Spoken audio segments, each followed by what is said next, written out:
Hello everybody, if you want beautiful little split, stay with me and I will show you some exercises which can do all without stretching peoples.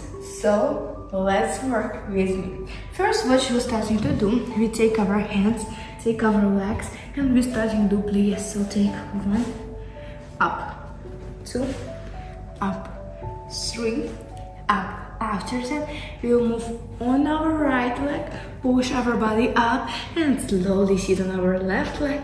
So work 1 and 2 and 3 and 4 and 5 and 6 and come back on our right leg, take our elbow and move our hip for stretching and working with your mobility. Okay, 2 and 3, amazing work.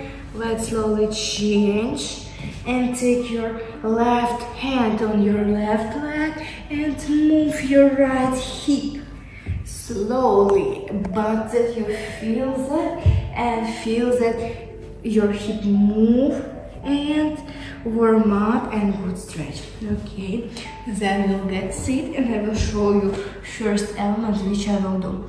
For that you can do this easy, you can try to take your leg in this side, working with your mobility. Not forget that your knee must be strong. And from this position, take your up and going in this side. Good work. Take a breathe, slowly breathe out and relax. So next exercise you can see in my new videos, but now I will want to say you thanks so much for your view. You can follow me, take likes, write me comments, and if you want to support my channel, you can